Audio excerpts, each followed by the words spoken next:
All right, so let's begin the show. A few weeks after deepfake videos of Rashmika Mandanna and Katrina Kaif came up, actress Alia Bhatt is in the news on deepfake videos as one of hers has actually hit the internet. The alleged video shows Alia's face morphed into the face of a skimpily clad woman who is seen making various gestures while looking at the camera. Now, the issue of deepfakes has once again brought up the privacy and security concerns for millions of social media users. AI-based voice fakes too have been reported, due to which a lot of people have actually fallen prey to financial frauds. So let's decode this deepfake connection with your financial portfolio, with your finances. With me today, I have Rahul Tyagi, co-founder Safe Security.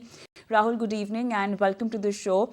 So again, deepfakes are in news. Earlier when you were on the show, we've discussed about how AI-based hacks or cyber scams are happening. So let's get down to deepfakes and let's understand what are these videos like and how are they made so easily. Earlier, when we used to interact, I remember telling me that there are people who are sort of good at doing these kind of gimmicks, but the kind of videos of deepfake that we are seeing right now, it's as if anyone can make a deepfake video.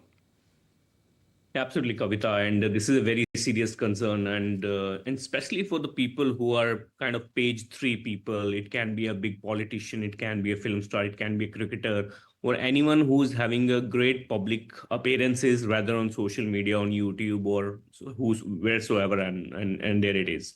Now, the challenge usually what we are facing is as the Gen AI is becoming more and more adaptable towards the general audience, there are so many applications which are coming up for the general users to use.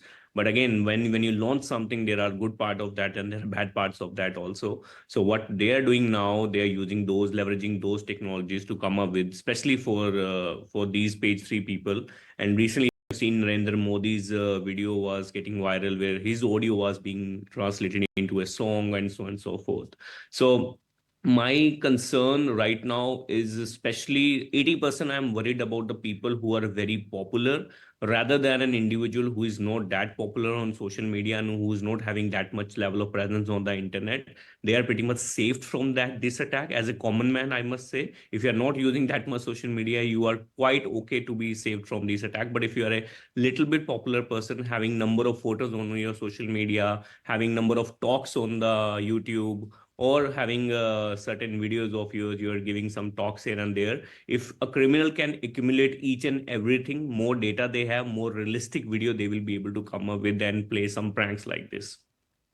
All right. So, although we've seen all these deepfake videos coming out of from celebrities, but then I also want to understand how financial crimes or online financial crimes are connected with deepfake. Earlier we've seen a lot of AI-based cyber scams happening, where a lot of people have lost money. A lot of specialized people in the tech sector have lost money. Whom we think are really well aware with the kind of changes that comes in this sector. But then deepfake related financial crimes or financial scams, is it possible? That's absolutely possible, and it's very, very dangerous now. I'll give you one case study of 1.5 months back. There is a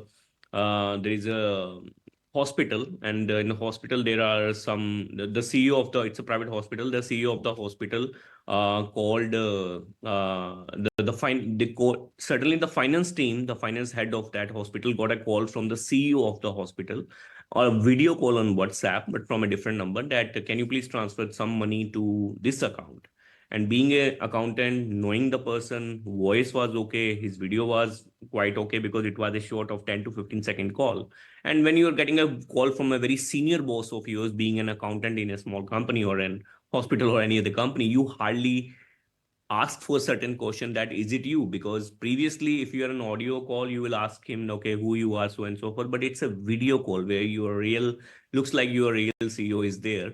And then once the communication happened, the money was transferred, and when the money was transferred after a couple of days, the CEO came to know that someone impersonated his and he's a quite a popular celebrity, so because there are a lot of data of his images and so on and so forth, the video call was made through certain application and call was made to an organization. Now, this is a similar case we can relate to many organizations where there are 10,000 people in the organization. And if a person who's a very senior designated person call anyone on a video call, it's very, very unlikely that the individual who is receiving this call will ask certain question. And in that case, they can commit a financial crime. They can exfiltrate certain confidential data from the company, or maybe they can ask certain things to share with someone which is not supposed to be shared, or maybe post, so on and so forth. So yeah, that's definitely possible.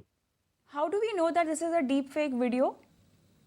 Well, there are many ways to do that. Usually, these deepfake calls are very, very short in time. I'll give you an example. Like there is a call which is made in US. There is a call made to a grandfather that, "Hello, grandpa, I am arrested by these cops. Can you please help me? If you don't give this $10,000, they will arrest me, put in the jail. I'm sending you the details on your phone." And he cutted the call. Now, any video call which creates an urgency, and any video call which creates an urgency, like for example in our company, we have told our finance team, if you get a video call from my side, there is a safe code word which I need to tell you, even it is emergency or anything.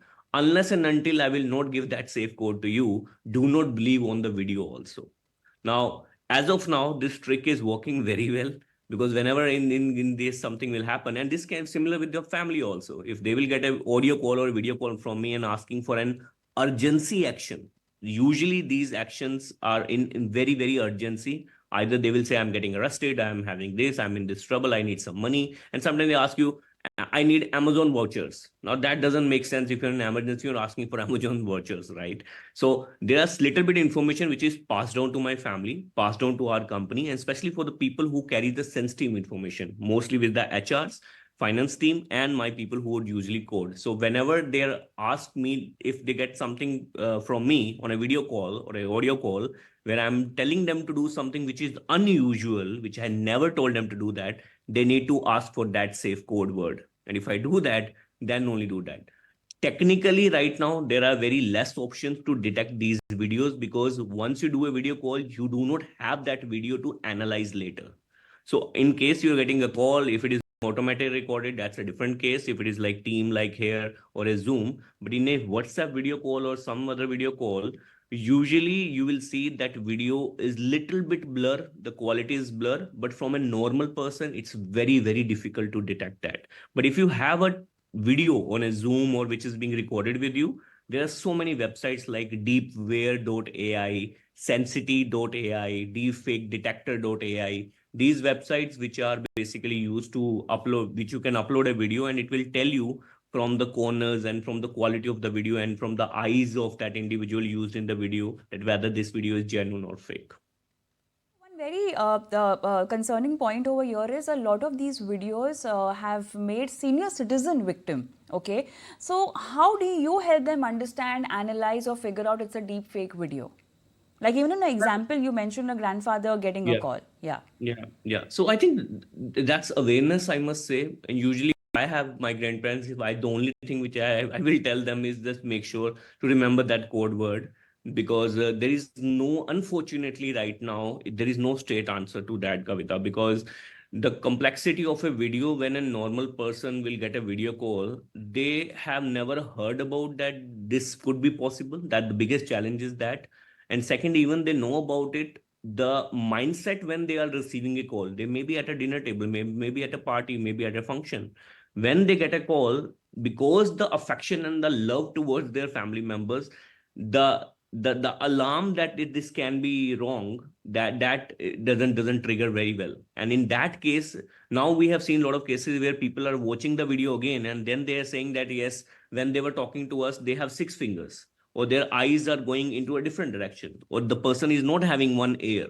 But at that time, because that's an urgency they have created within that time of period, these people are very professional, right? So once they said, I am in direction, please send me the money, the only answer for that is, can you tell me the code word which we have spoken about? And that's where you get caught, because the individual do not know about that. So it's not only with videos, right, Rahul? There have been voice cloning also, due to which financial frauds are happening. The AI-based voice cloning frauds. Yeah. So voice cloning, again, I think they are mostly used again with respect to the family members, and the financial sector is the senior member calling to certain individuals. For example, in certain companies, they know that there is a meeting happening with respect to a purchase order which is need to be sent by an individual. Nowadays criminals are hacking into an organization and they know that there is a payment which is needs to be done by for this company. What they will do is they change the invoice and then they will call. Previously they used to call from a different number, but nowadays you can fake the numbers also. You can have the similar number and calling the individual, your voice is similar, the number is similar, and then the person call, I'm sending another mail, can you please change the PO details from this bank account to this bank account. So there are certain website which definitely can be used. The awareness piece for any individual is that if you are not that popular person, do not leave the sample of your voice. Now, for example, if we are talking right now and this is going to be recorded and put it on Twitter or all the social media website, my voice is going there. Now, anyone can use this sample of voice and create any deep fake out of it.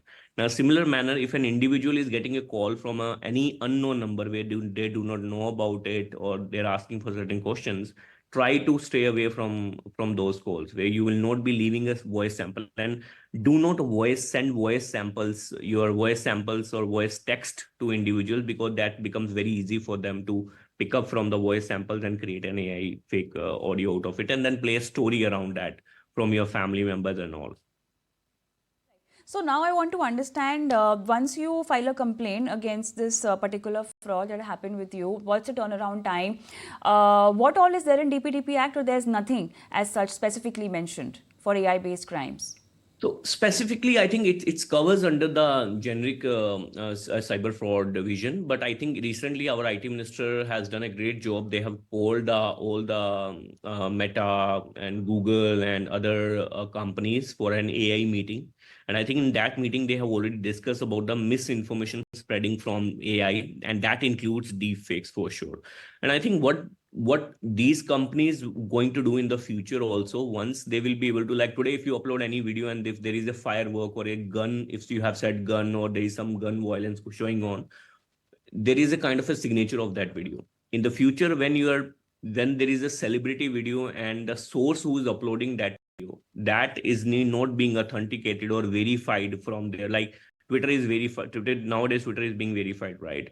And if you see these fake videos or face things are getting sourced, uploaded from unauthenticated sources.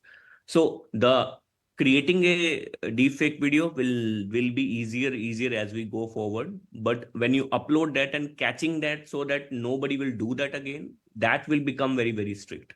And usually right now, if someone upload that video, government only try to trace the source of that, the creator who creates that. And people who think that they will not be caught if they make a video and upload that, nowadays it's very easy by the government to really trace down back to those videos through the metadata, and then they know that from where these videos generated. And I'm not saying that it's 100% success, but I think 70% they will be able to catch those people who will be creating it and doing this misbehavior.